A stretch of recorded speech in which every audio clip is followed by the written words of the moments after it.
Good evening, everybody. My name is Michael Laura. I'm the Chief Business Officer of Oxford Preparatory Academy. I've got Dr. Berger to my right, our Executive Director, and Ms. Maggie Burdett, our Chief Academic Officer. Thank you for coming to the second town hall regarding Prop 39 and the relocation of Oxford Preparatory Academy Middle School. Great. So this is our second town hall. We do have frequently asked questions that were posted on the website that pertain to our first Q&A session. Hopefully, most of you guys online or those in here presently have had a chance to review them. If not, there's always resources online for you to get the questions you have answered. We do ask that you refrain from asking questions until after the presentation, and we'll try to get to all of them as best we can. But first up, in regards to the Prop 39 process, there are facilities requirements that are placed upon the district of which we reside, our charter school program resides. Some of the requirements are reasonably equivalent space. Charter schools are entitled to facilities that are reasonable equivalent for the students that are residing at our school. Additionally, another requirement is contiguous facilities. Facilities must be continuous unless not possible, right? Another thing would be these facilities must be furnished and equipped, so they must include necessary furniture, equipment, and technology. Additionally, the maintenance and utilities must be included and or prorated. As a reminder, all these things apply to students that reside within the district of which our school is in. For instance, OPA Middle School sits in SVUSD, Solid Valley Unified School District's boundaries. So the only way that we can jockey or get facilities or reasonably equivalent facilities is by having a high percentage of students that reside within SVUSD. Otherwise, our students would have otherwise gone to SVUSD school.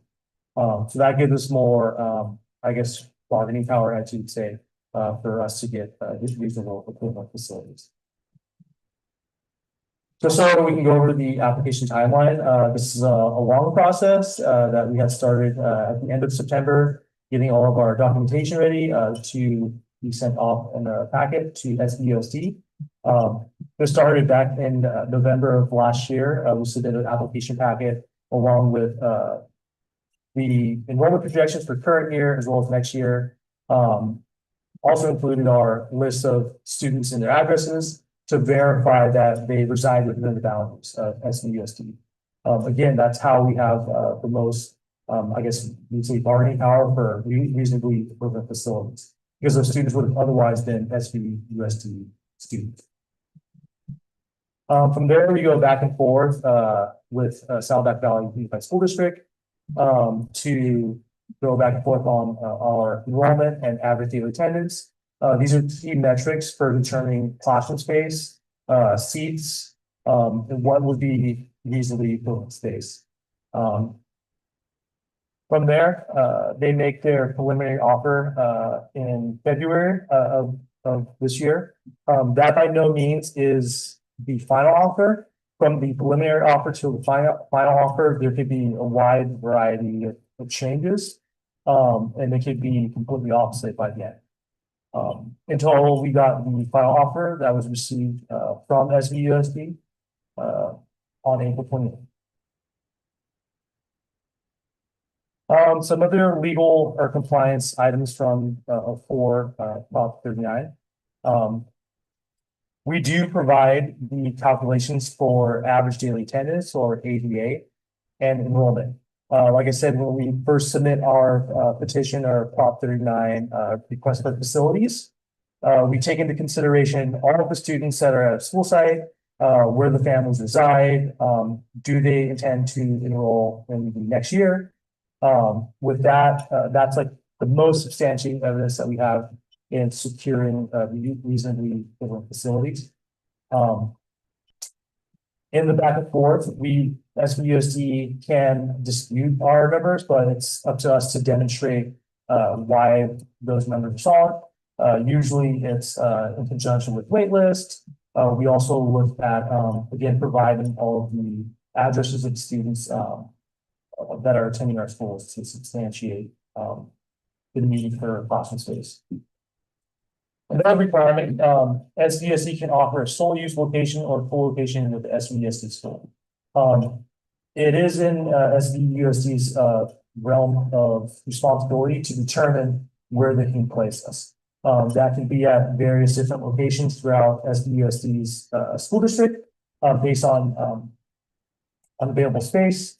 Then again, if you all are aware, they did do a 7-11 facilities committee to consolidate a school, of which they look at all the different schools, their full enrollment to capacity, and then make a determination on what school they are going to consolidate, which happened this year. We can dispute the offer of which they're giving us, but you have no legal basis if they're offering us a facility and it meets the Prop 39 requirements, right? Then again, when they make their final offer, it's at that point, we're not in control of the final offer. It's either we take what's given to us, and there is no other alternative site location. That is the offer that's given to us. As long as they meet that obligation, if we decline, the nexus is on us that we didn't take their final offer.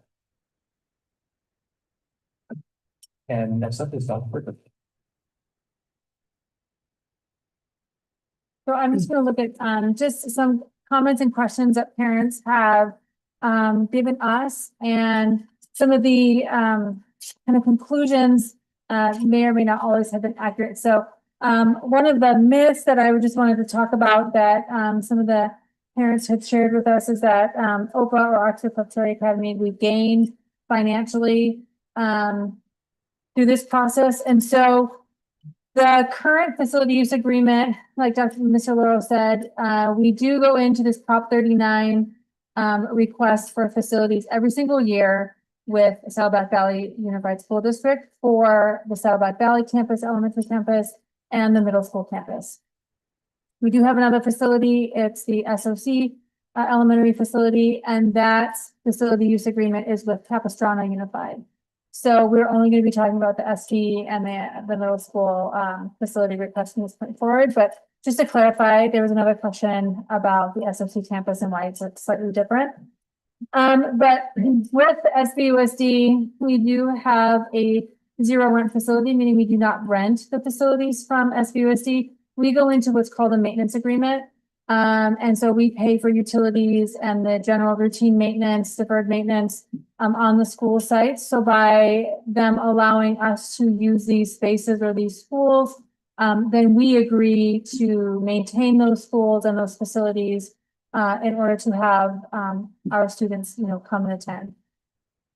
There is, under the Civics Act, any school district or local education agency can rent out facilities. So that is a variable, but it is in the after school hours. They don't rent out the school facilities during the school hours when the children are here. So there is a possibility to rent out fields or classrooms, like the multi-purpose room, which we call the honor hall. So we could theoretically rent out those facility spaces. The rental agreement is only to cover utility costs, custodial costs, anything that we need to let someone else use the facility. So it is a very low rental cost, if you will. And that is, since we're a nonprofit, we cannot profit from that rental experience. We can only recoup costs that we would normally apportion to have the facility open and available to the public. In the past facility use agreements, we did not have the ability to rent out the facility. So we, as Oxford Preparatory Academy, did not do that. The next myth would be that OPA negotiates with SVUSD for a specific facility. So this really came up back when the middle school was breaking off of the two elementary school sites and becoming its own entity, its own charter.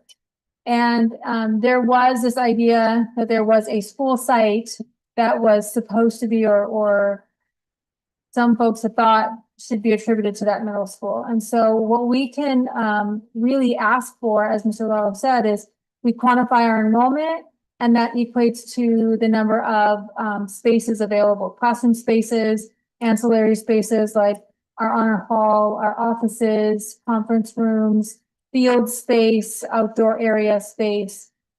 So every student that we enroll, there's a formula that calculates what SVUSD would have to provide us for adequate space to educate those children that we educate on behalf of SVUSD. So in this case, we do not necessarily negotiate for a specific site.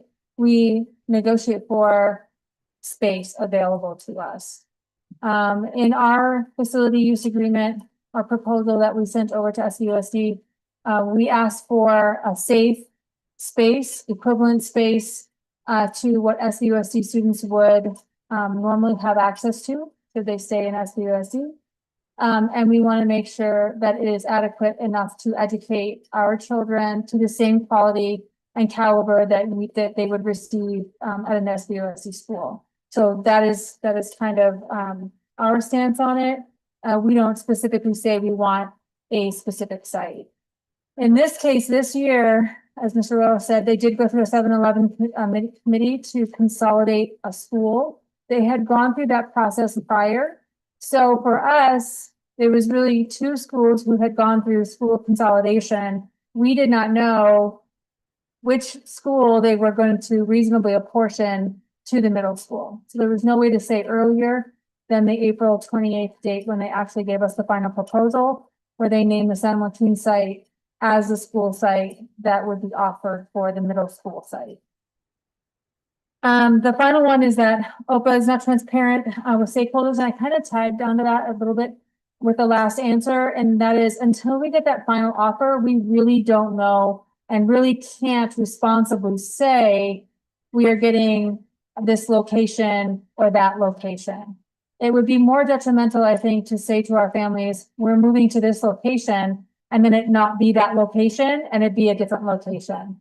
And so we want to be very clear with our families that once we do get that information, once we do know exactly what we are being offered, then we can speak publicly about the offer and then make apportionment as to how do we mitigate or how do we come over obstacles or, maybe some difficulties for our families in kind of navigating to that new site. So, and as Mr. Lowe said before too, if we have an offer that meets the Prop 39 guidelines and mandates, we can accept or reject the offer. But if we reject the offer, then we take SVUSD off of the proverbial hook, so to speak, in offering us facilities. And they no longer, since they've already offered a reasonably equivalent Prop 39 space to us and we decline it, then they are no longer obligated to offer us a different space. So we don't have the ability to say, no, we really don't want this space, we want this space.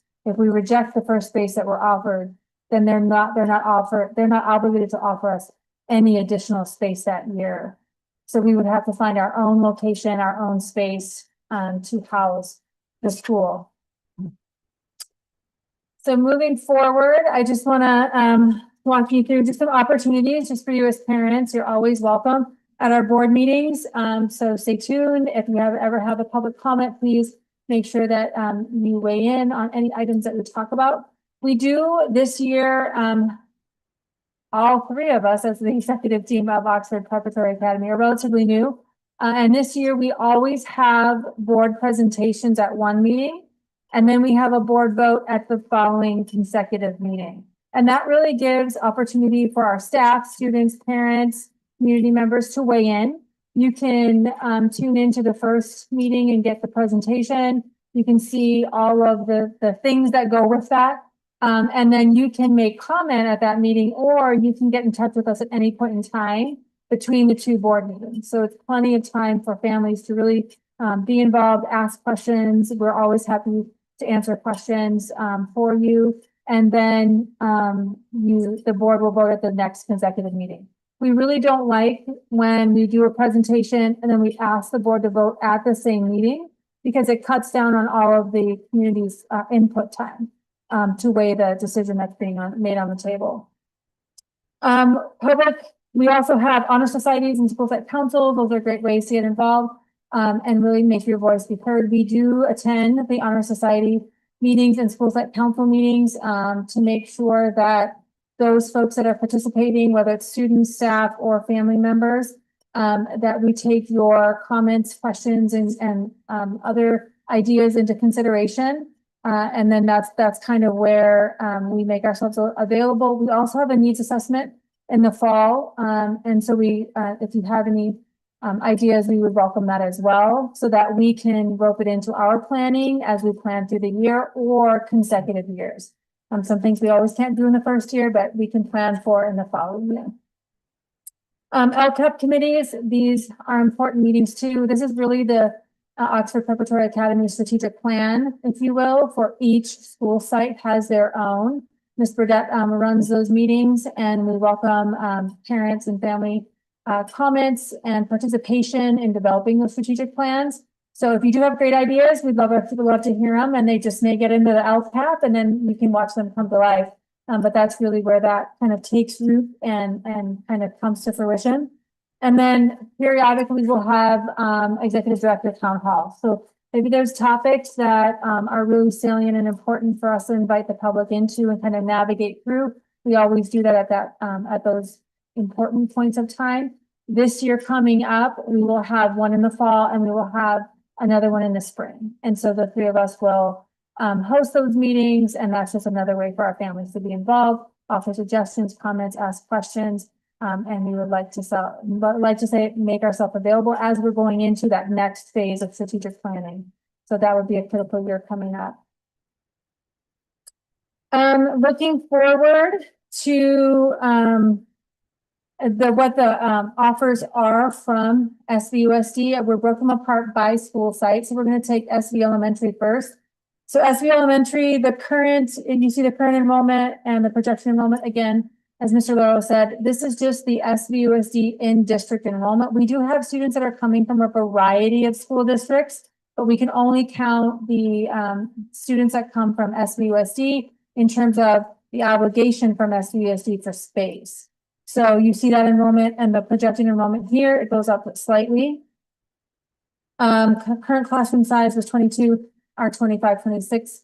Current classroom count is 23, so it goes up by 1. And then you see all the other ancillary spaces that SVUSD would be providing. So library, multi-purpose room, or what we call honor hall, lab spaces, kitchen, and administrative spaces, offices, to make sure that we cover all bases when we educate your children. This is a 3-year facility use agreement. Like I mentioned in the past, we normally had to do this every single year. This is the first time that SVUSD is offering us a 3-year agreement where we will not have to go back and forth every single year for facility space. So it makes our organization much more stable when we have multi-year contracts with our facilities agencies. And then again, we provide the maintenance and all the utility costs and any permissions that we would need to garner from SVUSD before we make any repair and or upgrade to the facility. Mr. Laurel runs that through their chief business officer, and then upon approval, we put those things into place. I know some families have asked about, playgrounds and things of that nature. So that would go through that approval process. Once it's approved, you assign budget to it. And then once we assign the budget to it, then we work with contractors to bring those things to life. On to the middle school. So the middle school facility use agreement.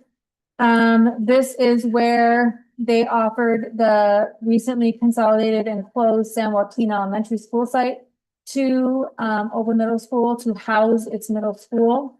The current enrollment is 365. The projected enrollment is 392. Again, that is not our total enrollment at the middle school, but that is the SVUSD students who reside in our middle school that would normally be under the obligation of SVUSD. So that is the only enrollment numbers that we can technically count in the Prop 39 process. Again, we go from 20 classrooms to 21 ancillary spaces. We see we have library, an honor hall or an MPR, lab spaces, kitchen, administrative offices, and like specialized educational facilities that would host our CTE classrooms and our science labs. So that is exciting for us. Again, this is a 3-year agreement, and one of the families had mentioned that it's not necessarily nice or fair that the middle school had moved onto the back of the SV elementary campus, and then after 2 years is moving again. And so we don't like that either. That's a hardship not only for you, the families, but it's a hardship for the students to not have a permanent place of residence, a permanent school. I know that even though we were not here advocating for the middle school to become its own charter, at the time it did become its own charter, there was advocacy for its own dedicated space for school. And so, in going through this year's process, as VOSD consolidating schools, it opened up the San Joaquin site. And this would be a 3-year agreement where the middle school would have a permanency or sustainability to stay in that school site for a long period of time. We were advocating for a longer length so that we wouldn't have to go back and forth, and families would not have to worry about the middle school moving in additional time. So we wanted to move only one time. Again, we just do the utilities and maintenance on this school site too. Of course, we would get all of the proper approvals to do that. And then since the middle school does not have enough enrollment to occupy the full school site, SVOC would remain in some of the portable spaces, have storage in some of those portable spaces. Otherwise, they could be occupied as well. So anytime a school district has unused, undesignated space, like a charter school, much like us, could move in and occupy that space. And so on the facility use agreement, they designate what comes to us and what they remain for themselves. And we just don't have enough enrollment for all of the school classes at this time. So way back in 23-24, like I said, the middle school became its own charter. Some of the families had asked, like, it was a TK through 8. Why can't it go back to being a TK through 8? It has actually formed its own charter organization. It is its own entity. And so it's not as simple as just reverting back to the original TK through 8 configuration. And again, that happened several years ago. You as families do complete an intent to return form in the fall, and this is really and we thank you all for submitting those, because this is really what we use to make sure that we advocate for the space adequately and that we have proof that the families do reside within the OPA organization. With regard to the bell schedule, we know that some of the bell schedule drive time has been a concern from families. We've looked at moving the bell schedules, especially for the middle school. And for those families who have multiple children, one child being in elementary, one child being at the middle school, we know that that's I have 3 children. So I have 3 children on 3 campuses. And so I hear you, I understand, I know completely what that is like. And we wanted to make sure that there was the least amount of disruption and that we also could provide some mitigating strategies for families with multiple children at different school sites. We looked at moving the middle school bell schedule up, and there's only so much that we could move it up per education code. But that if you had to drop off an elementary school student, it would widen the amount of time that elementary student would be on campus prior to the start of their day. So we didn't want to kind of lengthen that time at all. And likewise, if we push the middle school bell schedule back, then it lengthened the time for the middle school students to get out in the after school hours. And some of their after school activities, especially athletics or art programs, some go to studios, and some, take music lessons, and those start at a certain time after the bell or after the school day ends. And so we didn't want to impact that time either and have students not be able to get a meal or like a nutritious snack before they went off to an athletic practice, or they went off to their music practice or their performance or whatever they were doing. So moving that middle school schedule, we looked at other school districts to see where their bell schedules were. And we're kind of right in alignment with other middle schools.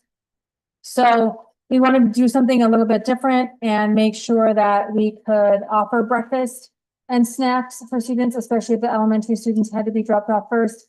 There would be about a like 45 to maybe a possibly 60-minute time frame where they would be on campus before they would start their day. So offering them breakfast, offering them snacks, offering them a little bit time to play before they started their day would be a compromise there.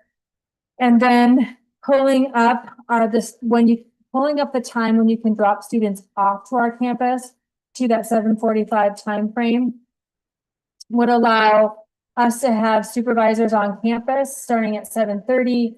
Parents could drop off at 7:45, and then they could come into the honor halls, they could have breakfast, they could play, or they could go outside and have a little bit of play before they start the school day. If parents need longer time than that, we have partnered with the Boys and Girls Club and YMCA. The middle school will now have their own contractual agreement with Boys and Girls Club and YMCA. We've had the meetings with Boys and Girls Club, and I believe those contracts are going to be on the next board meeting. We are scheduling those meetings with the YMCA to make sure that we get those contracts in order way ahead of time so that parents who need this time either before or after school can have this time afforded to them. If it is just a drop off early, say at 7:45, and you don't need earlier than that, then we will have supervision on campus. We're adjusting staff contracts. Those will come up on the June 12th or the June 26th meeting so that we do have staff here and supervise staff during that breakfast time or during that after school time to allow parents to go between the two school sites.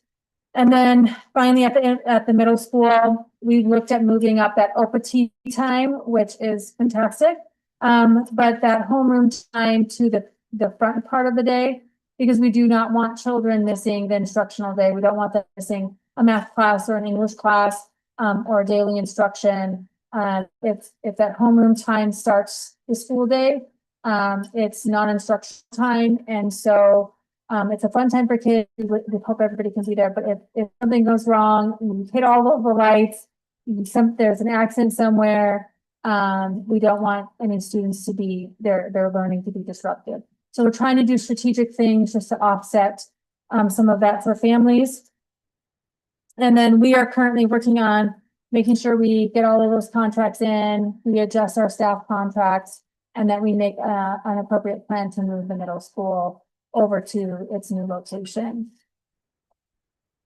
So with that, I'm going to turn it over to Ms. Burdett in a minute, and she's going to go through just some of the facilities and amenities that we do have in store at the new location that we just could not put in the portable structured middle school configuration at the back of this campus. And so, but I want you to let you know that truly at the heart of our board's decision, with the safety and security and adequate space for kids to roam around and be kids and have fun and have all of the amenities that a true brick and mortar school can provide was at the forefront of their minds. And so we do understand that it is difficult for families, especially those with multiple children. And so we welcome your comments, questions, concerns, so that we can provide mitigating strategies for you.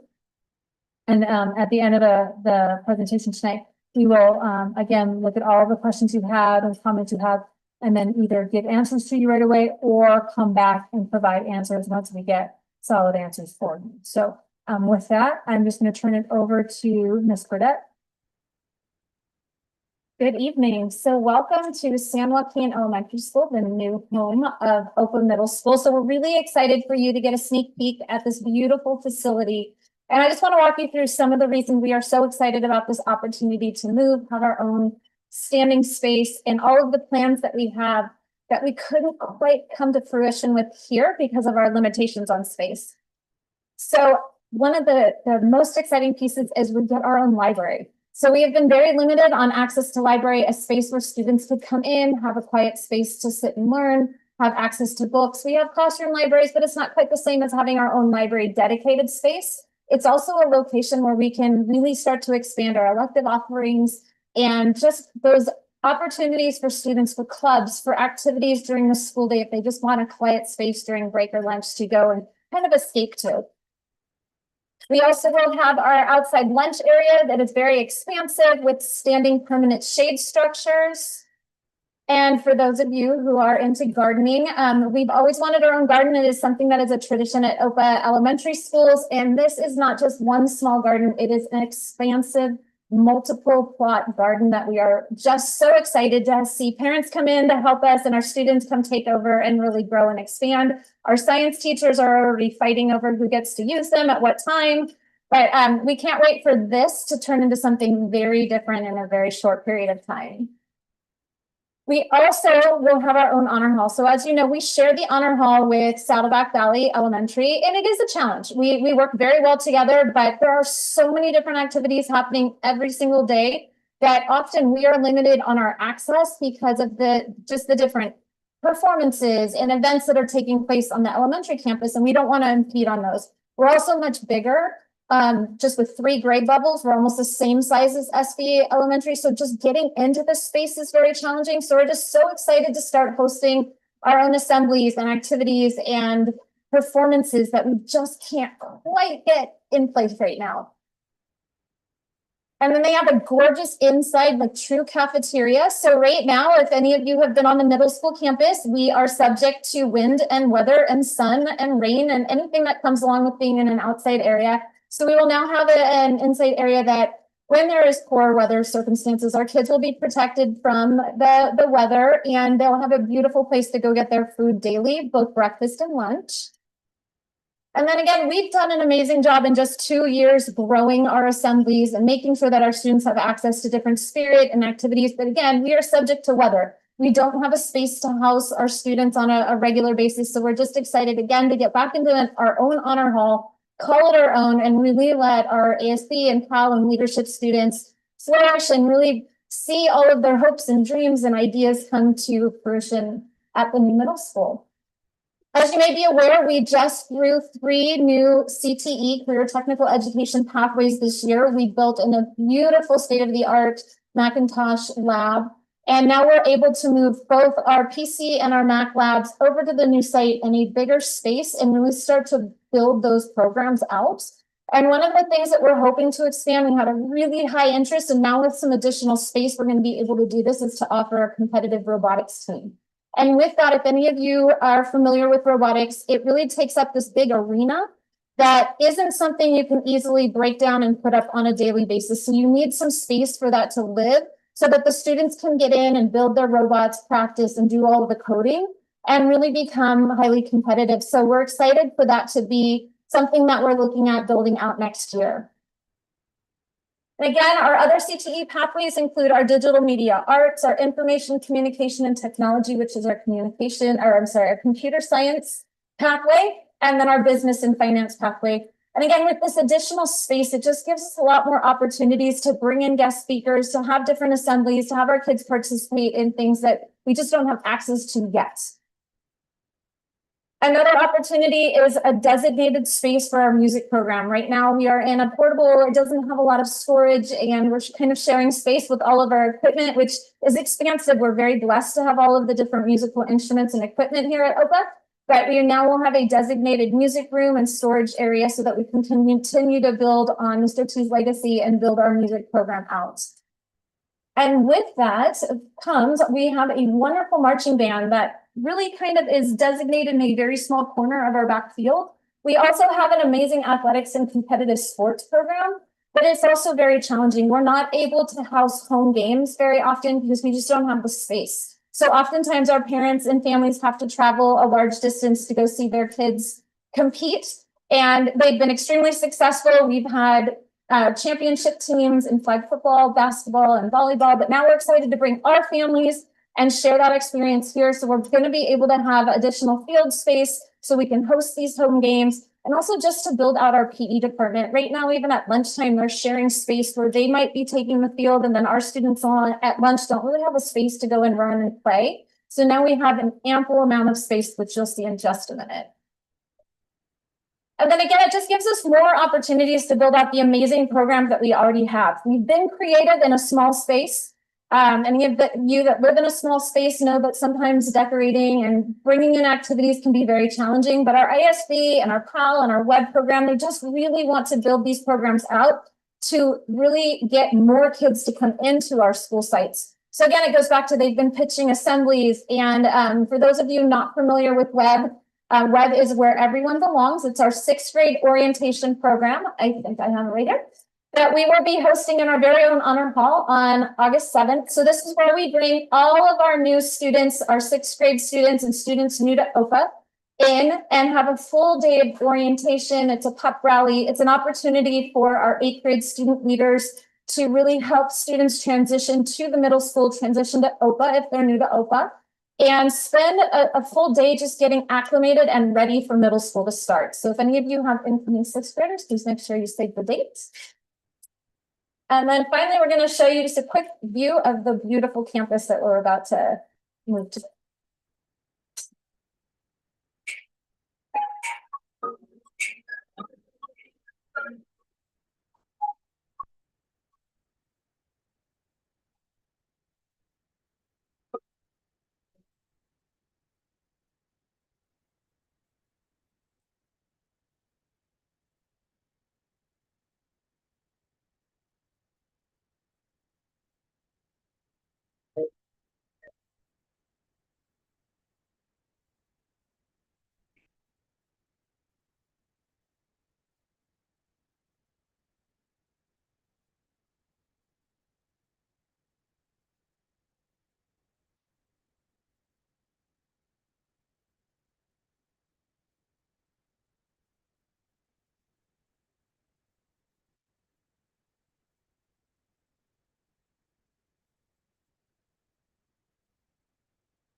Turn it back over to you, Dr. Puckett.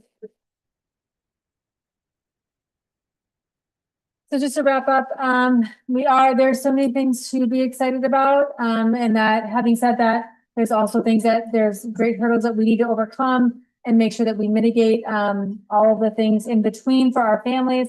But we put the 2 facilities proposals to our board on the May 15th board meeting, and our board did approve the 2 facility use agreements, one for SB and one for the middle school at San Joaquin. And then it now goes to the SBUSD board for their approval. Both boards do have to approve before the agreement becomes inked or solid.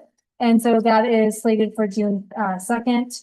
And once those 2 things happen, then the rest of the planning can kind of come to fruition and we can put them into place and then roll out some additional communications to our families. We are committed to staying in communication with all of our families, both the SV families, the SOC families, and the middle school families. As things come forward, we will be putting out pieces of information. We already have started to put out information in terms of what your needs are, your intents are, so that we can, one, staff appropriately, and then make sure that we hear any concerns that come from our public, and then we can start building, like I said, those mitigation strategies.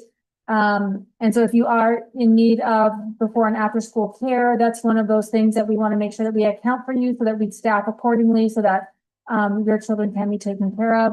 And that if you do have other difficulties, that you let us know so that we can look at different options to assist. So having said that, the QR code, it has that information. It's also on the back of some of the chairs here. This is live stream, so anybody who is listening on our live stream, they can put those questions, comments, concerns in the chat. And so we do have a moderator who will be reading those questions to us so that we can answer the folks online and also all of you in the audience. And so what we're really going to do is start with you in the audience. If any of you have questions, comments, concerns, now would be your time to enter into the discussion portion. And then once you've given us your questions and comments, we will then have the moderator read the questions and comments from our online folks, and then we'll get those answered as well. So I think Mr. Raw has a microphone, and Aurelia has another microphone, so they'll be coming around. So if any of you have questions, you're free to ask.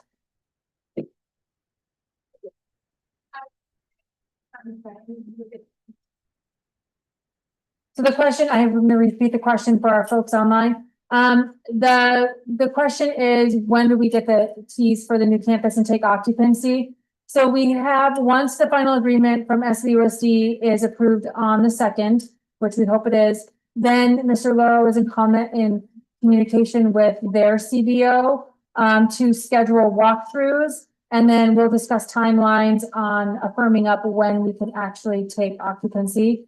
The tentative date for occupancy would be around that July 7-8 timeframe, where they first have to move out of the facility. So when their school year ends, they're going to take that time to move out of the facility. There are some facility projects that it is their responsibility to do. So it's an elementary school, and sometimes for example, like the toilets are very small in stature and the middle school students are bigger. So we have to have equivalency there. So they're going to do some installation for us.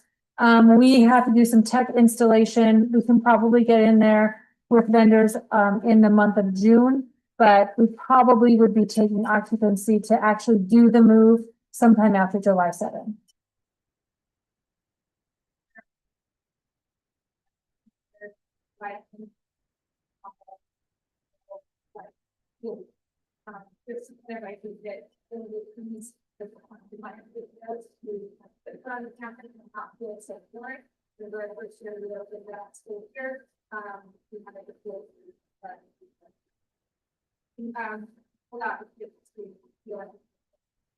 So we are in the midst of planning a couple celebratory events just like that to welcome the public on, families, parents, students, definitely our staff as well. And then have those celebratory events both as a dedicated day and then that Meet Your Professor Day, kind of do something extra special on that day as well. When kids, typically come on, they meet their professor for the first time, get their t-shirt.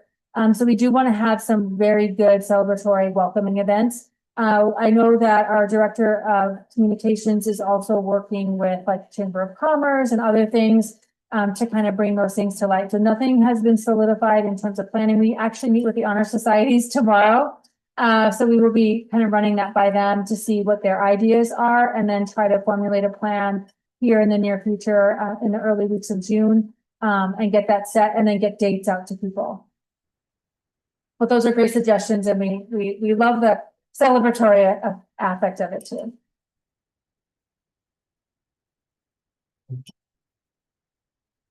We have more it's thousand past and this, I know that's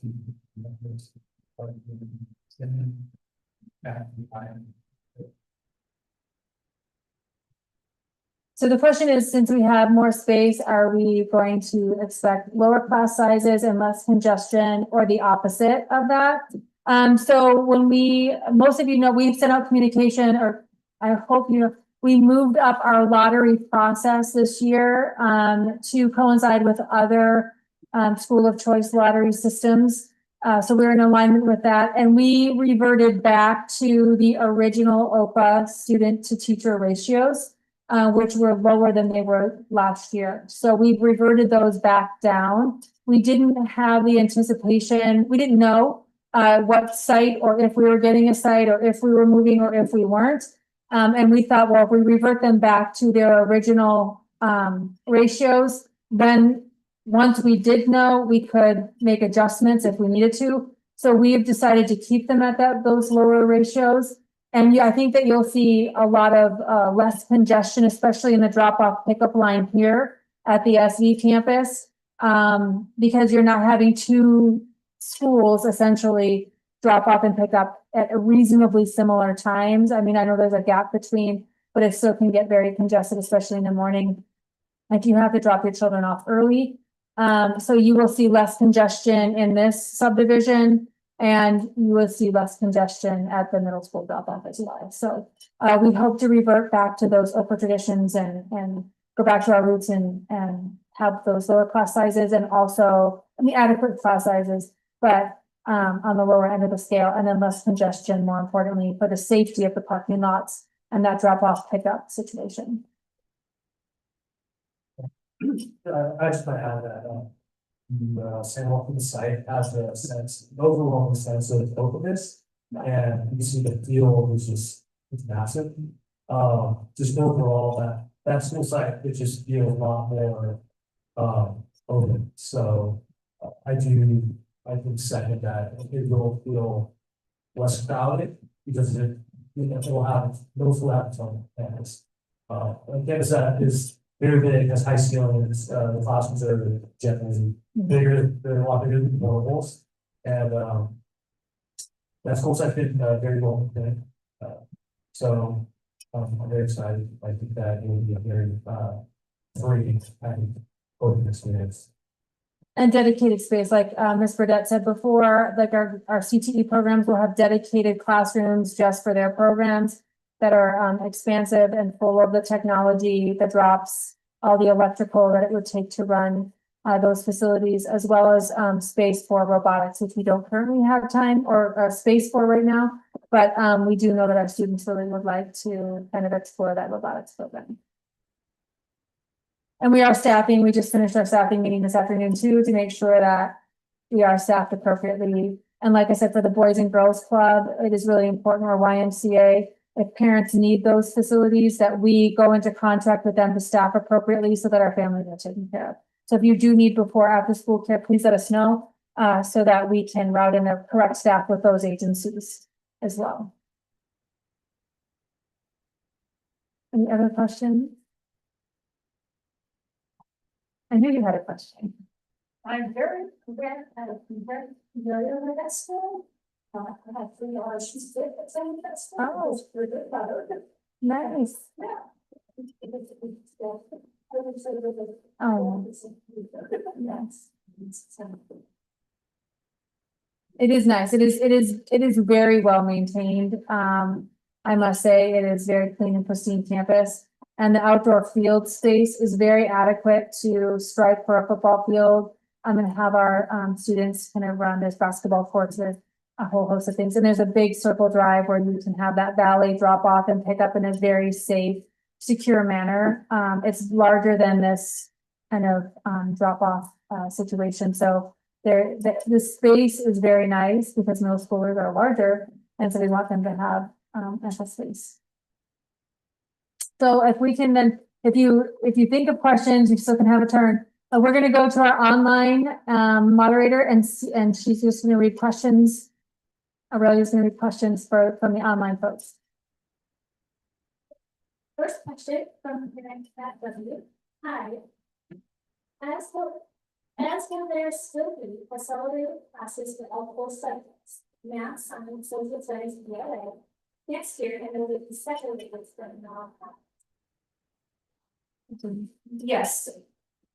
Yeah. So the question was, are we still having all of our core classes and are they separated from honors? So we are still running the same academic programs as we have this year. So all students will take 7 classes, which include math, science, language arts, social studies, a world language, their physical education, and then 1 choice of an elective. And we do offer accelerated pathways as well as regular pathways of different coursework. Second question from W. Also, the families who were here this year ought to be voted. Could that affect what testimonials offers as a facility? They find enrollment declines for that. Was the offer given to us by SPUS and guaranteed for 9 years? Or could it be revised, revoked if there's a decline in enrollment? That's a big question. So, it is for 3 years. I'm new to charter school. I come from a public school background. So I've been on the other side, I've been on the SPUS side.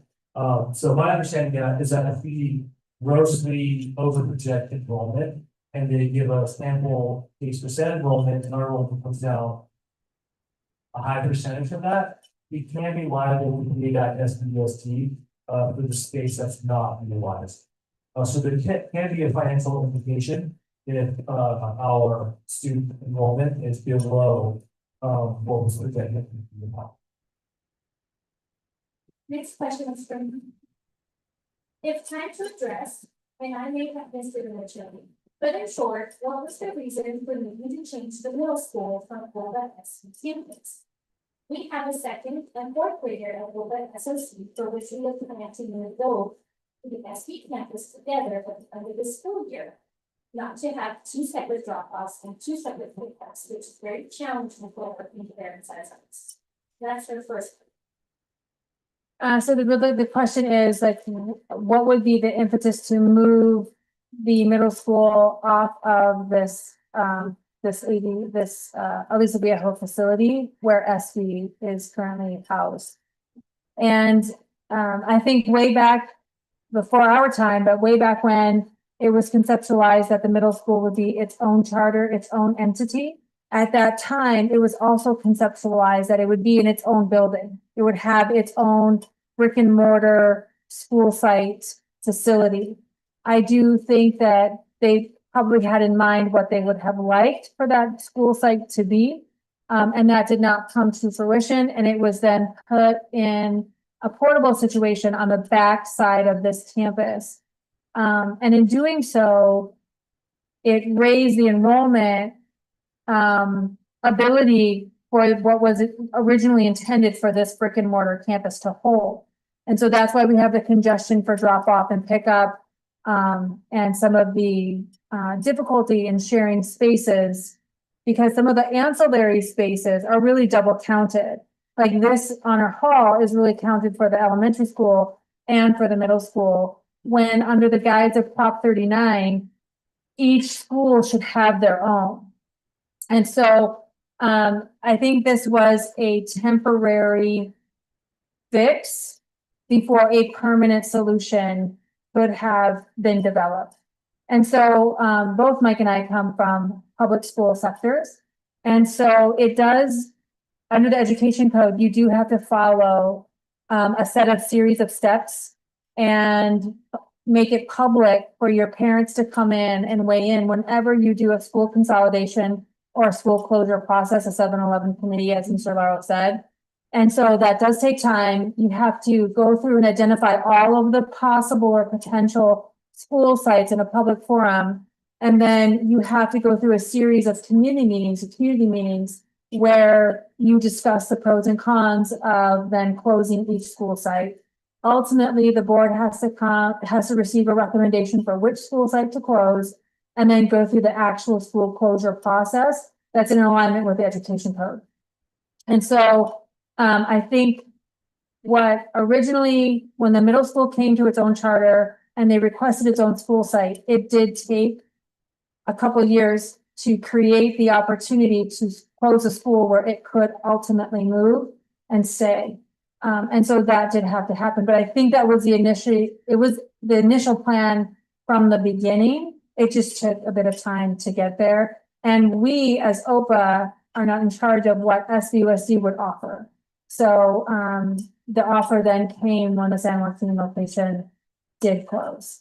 And so I think that's kind of like the long and short of how it happened. But in reality, the makeshift portable campus didn't really commit or abide by the Prop 39 obligation for all of the ancillary spaces for each campus, because each campus should have had their own. Second question is, if the decided move middle school over campus is only a 3-year guarantee, potentially, would our younger child need to move middle school locations at that time? Finally, and third, this is the third question, is there any chance that the new middle school will still connect closer than planned to the current locations? We would ideally need one or the other school to allow one drop off and pickup to be allowed earlier than another, to give us enough time not to be big children. Okay, so the question is it only a 3-year agreement? So is this a permanent agreement, or could it possibly move again? And if it did move, would it be closer so that it was more convenient for families? So I'm going to answer this in part, and then I'm going to turn it over to Mr. Laurel. So it is a 3-year agreement, which gives it sustainability and continuity so that we are there for at least 3 years, for sure. Before, it was a 1-year event. Every year we go through this, so every year we could have moved. And so at least with a 3-year agreement, we don't have that kind of looming where the 3-year agreement gives us much more stability for our kids to grow and flourish and our staff to really embody that campus. The other question is, this is, well, the other answer is like, this is the first time we've ever had a multi-year agreement with SUSD. With Capistrano Unified over at SOC, we've had a multi-year agreement for several years. And so that campus has stayed, it has flourished. After 3 years, it just continues to get renewed, right? We occupy the full space of that campus and it just gets continuously renewed. We do not foresee with the decline in enrollment for SVUSD that they would ever take the San Joaquin school site back and repurpose it. Our goal would be to continue to have multi-year agreements with them. So after the 3-year agreement ends, we would try to, negotiate another multi-year agreement so that the school stays there. The caveat is if SVUSD continues to decline in enrollment and they have to go through another 7-Eleven committee to consolidate or close a school, that may or may not open up a different opportunity for us. At that time, we would probably weigh that with our board and invite our community members in on that conversation. So I can't guarantee that that would happen, but you can see that SUC has consolidated now several schools because of their decline in enrollment. But our number one goal is to have a self-sustaining and stable campus for which, the Oakland Middle School can thrive and be successful. So I'm gonna pass it over to you, Benny. Yeah, just thinking back, anytime the school closure is a 7-11, maybe so that's 7-11, maybe there are community members, members of the staff, and from the teacher union, the classified staff, and then, that's the 7-11 is not, the community. So, yeah, we don't have the crystal ball to determine it. I do know, like, Forest County, in terms of student, enrollment, the top, I think, top 2 in the state. So there's been a steady decline across the state of California, more specifically in some towns like San Diego County, which is the Bay Area, as well as Orange County. But so we don't have a crystal ball to determine like if and when those conversations are to be had. So I think it's not really of us to just bank on us moving again. I think having a multi-year facilities agreement again, has the opportunity for us to both continuity at a school site that's beautiful school site with lots of ample green space, beautiful classroom that have been here and just an absolute cafeteria. It's just like good. So This question is from Sydney. For parents who have kids attending both elementary and middle schools, having 2 sites makes it very difficult. Is there a mitigation plan for middle school students to have the option to stay at the current location for 1 or 2? So the question is if the middle school students can stay at the portable campus for 1 additional year. So at this time, that was not retaining the middle school portable area, the buildings, was not a part of the facility use offer. So therefore, the SV elementary campus does not have access to the back portable buildings. They have access to the entire field space, blacktop space, and outdoor spaces, but they don't have access to the back portable spaces. And so those would be closed. We do not know what SVUSD is going to do with those portable buildings. They can stay there and just remain closed. They could move them to a different site or location based on whatever their needs are. We have not gotten that far into the discussion with SVOC in terms of they have not made final decision on what those back portables are going to be, but we would not have access to them at the SV elementary campus.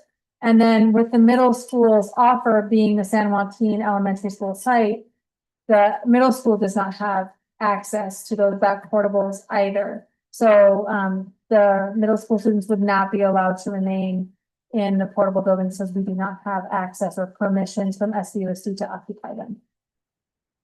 So the previous question says the reason for the question is parents were given very short notice about what was planned. intentionally moving middle school facilities compared to 2 weeks ago. So some parents are having a hard time making plans according to the month. So, the comment would be that, because of the late notice of the facilities offers, parents are now having or struggling to make plans to drop off, especially if they have multiple children. So we do understand that, and that's why, we are reaching out to families to see what is it that you need? How do we accommodate some of the difficulty and kind of mitigate that difficulty for you? What can we do both on, say, the academic side, like moving up, the bell schedule so that we have OPA TV in the morning and we have actual instruction about 10 minutes into the day where that non-instructional time, which would normally be in the middle of the day, is now pulled up. What can we do to make sure that your students don't miss out on anything really important and a part of the educational journey? So, and if parents do need specific things, please let us know. You can email us or you can send in a comment, and then we will factor that into our planning to make sure that we can mitigate as much as possible to ease the drop off and pickup. And like I said before, there should be much less congestion coming into this subdivision, for drop off and pickup. And then there is going to be much less congestion having the two, campuses separated. And then we are offering, full breakfast for, students that come in to Honor Hall, have breakfast. You can be out of the weather, you can relax, you can play, you can have some downtime, if you will, before they start classes in the morning. And have a nutritious breakfast through our nutrition program if they need that as well. So whatever it looks like, if they have suggestions or you have specific difficulties, let us know because we will try to mitigate that for you. Also know that breakfast and lunch are free to all students. It used to be that you didn't qualify as you use lunch or you have company. But in the state of California, it passed a law, universal meal, so every student was supported with breakfast and no lunch. So this is a reminder. We've had great participation this year and had great turnout for our meals. I've had the breakfast and lunches. You served the breakfast. I've served breakfast and lunch, and yeah, they're not bad. I come from elementary schools and it's terrible. Our food's really good, it's expensive, but it's great. So that's important to that it is good. Next question is from Christina Lenson. If there is enough interest, would local leadership consider a transportation option like busing, even if it is some type of system parents pay?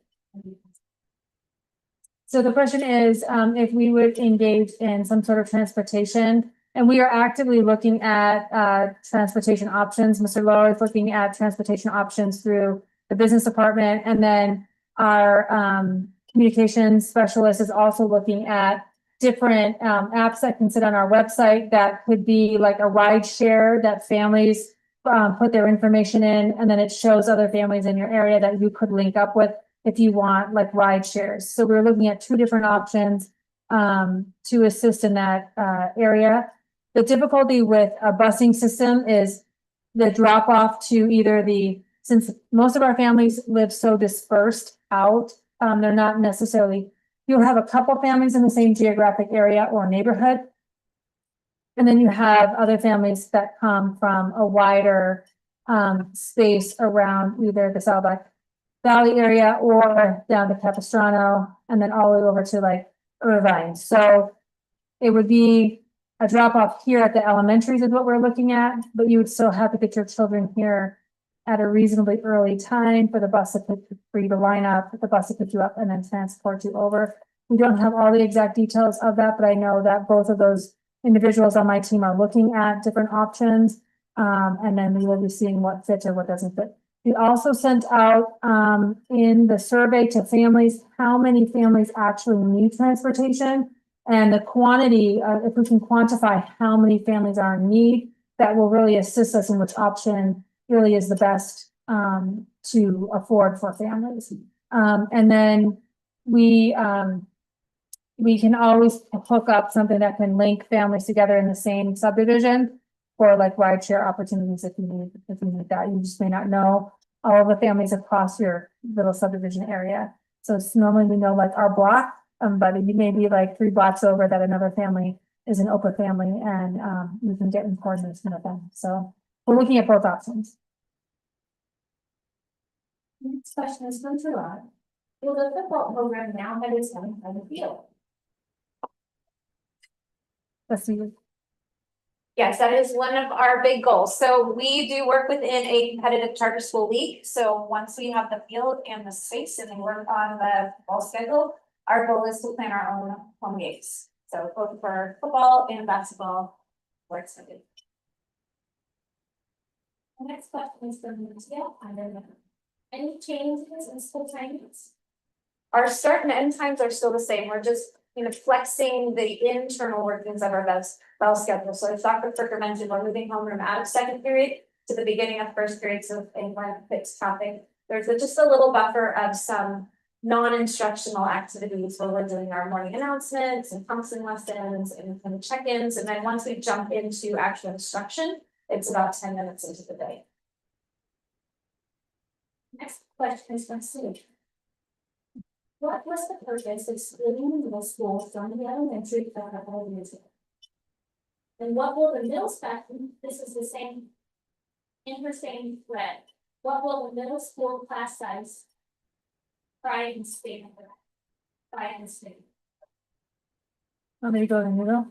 Yeah. Okay. So the original question is, why was a TKA split into a separate middle school, charter? And so that happened around, 22-23 was the planning year. And the split actually happened in the 23-24 school year, where the middle school, 6, 7, and 8 grades broke off of SV and SOC and formed its own charter organization that now becomes Open Middle School. This will be Open Middle School at San Joaquin. But the way back, they thought that the middle school was growing and you could do many more activities when both 6, 7, and 8 grades came together. So as independent TK through 8 elementary middle schools, you couldn't have the athletic program. You would have to have 2 like CTE classes at both sites. So you double your cost for the same amount of programming. Pulling the middle schoolers 6, 7, and 8 together would allow them to have a coordinated athletic program, coordinated programming like CTE or science lab, science programs. And you could make better use of their resources and provide more programming to students who want to enjoy things like CTE classes or robotics or science classes or athletics, in even the arts and music. So having separate music programs, separate bands, they were very, very small, putting them together, you now have an adequate sized program for the students to enjoy. So I think that was the original intent, although in part that is a little bit of a guess since the 3 of us were not here at that time. But having seen the results of athletic programs coming together and earning championships and having your bands come together and having a bigger band or having and being able to, like we did this year, and formulate the CTE programs, we would not have been able to do that if they were separate. And you had double the cost of putting in both levels of program for a smaller amount of students. So I would think that that would be the reason way back in 23-24 when it did split off into its own charter. And in terms of scheduling, a middle school is much different than an elementary school. So we still do try to average about 30 students, 1 teacher. But because the kids have 7 different class periods across the day, it can vary. So you may have one class that's around 25, 26, because a lot of those kids are taking a specific elective. You might have a class that's a little bit bigger because they're taking a different elective. So it's kind of how they track in a pathway. And then you have certain classes like PE, which runs a little bit bigger, so with that we can keep our academic and core classes a little bit smaller. And then there are specific electives like our CTE courses that are capped. They cannot go over the number of computers that are sitting in that class. The next is a comment, not a question, but a comment. So if we have a 6th grader and a 4th grader at their next year in the OPA system, we are concerned not to do 2 dropouts and 2 pickups. but still make it to work in time, and then likewise from work and back to work within a too far distances.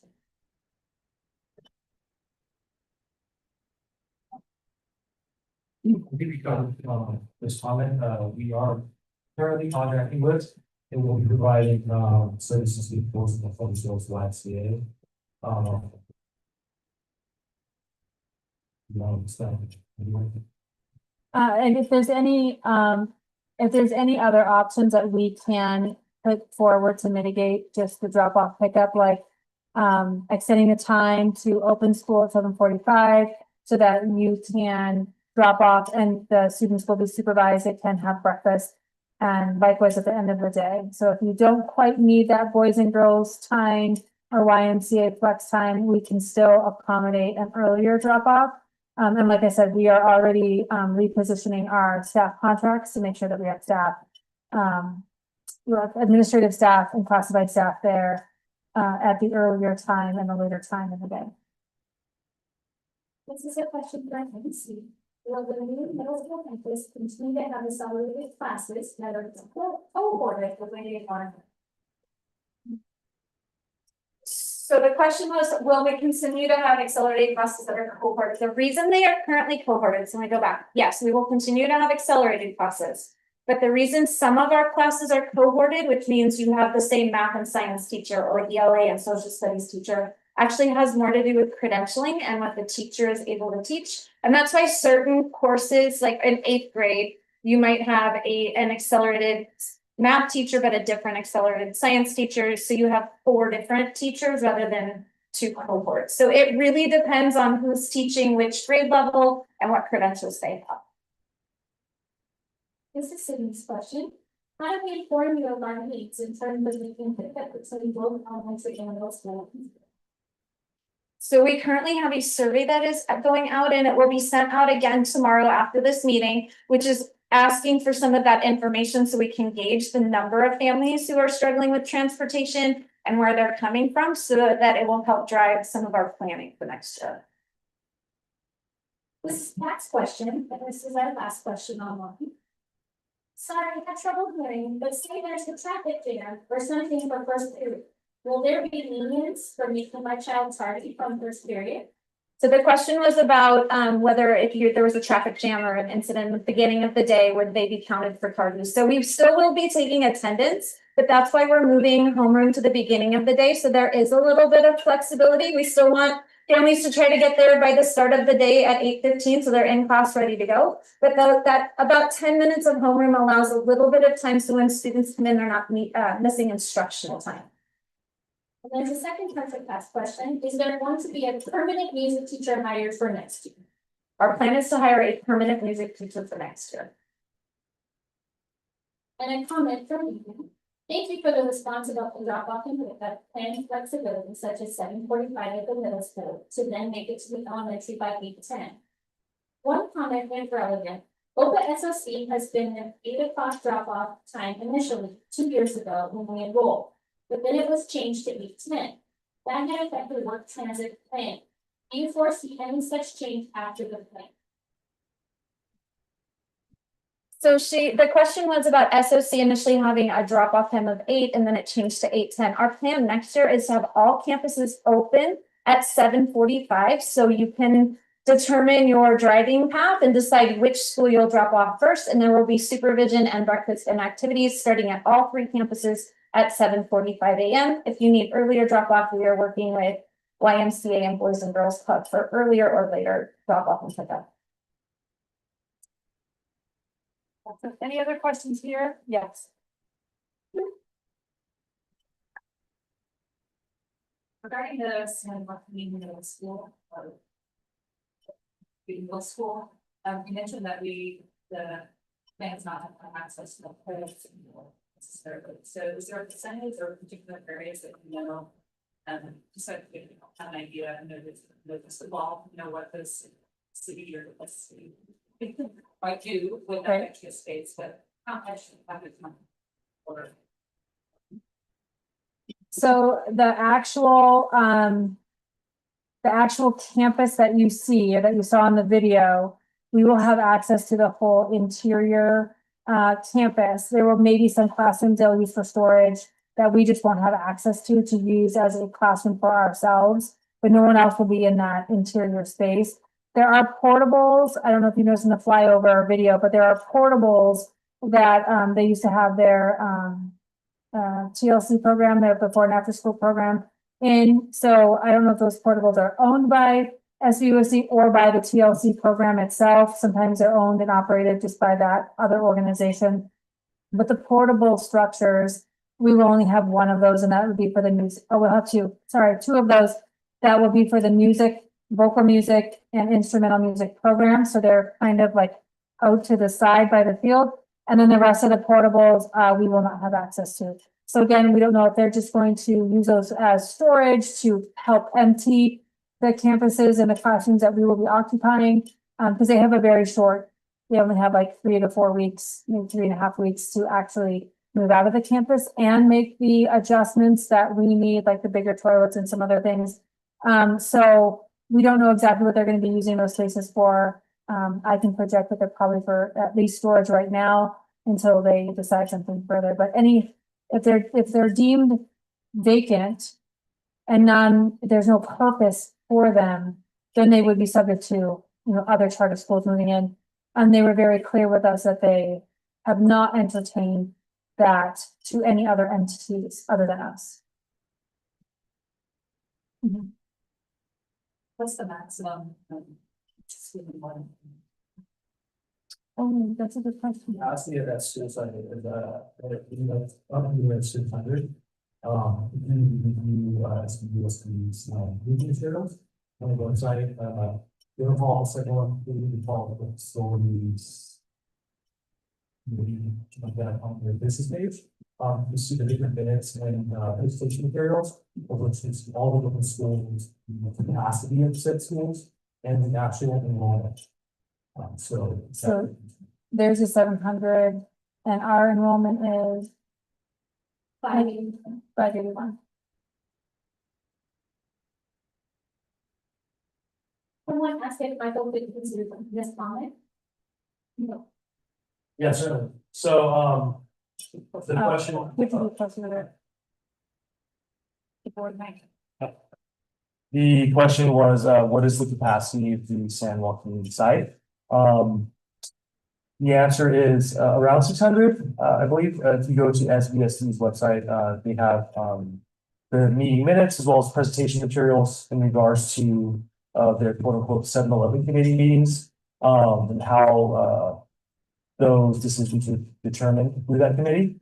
They have the list of the different school sites that they were slated to consolidate, as well as actual enrollments, as well as capacity of said schools. There was another question that popped up from Pat online.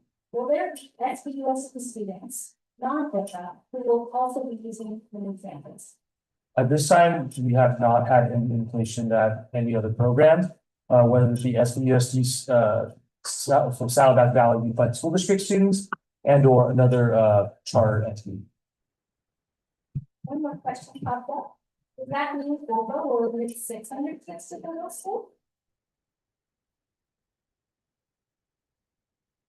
We just had our lottery. No. We don't have all the classrooms, so we're gonna enroll to the classrooms we have. Within the facilities agreement, there is an escalator for us to get additional classroom space if we do meet certain thresholds of in-district students. So we are looking to, in being on its own campus, enroll to reach those goals to start building out or acquiring additional classroom space. That is a goal. To the facilities. Good, no questions? I thank you guys again, or we thank you guys again for taking the time out of your busy Tuesday after Memorial Day to come in and get some information from us. Once again, you could scan the QR code. You can find the frequently asked questions, and there will be communication sent out tomorrow. Thank you, and enjoy the rest of your evening. Thank you.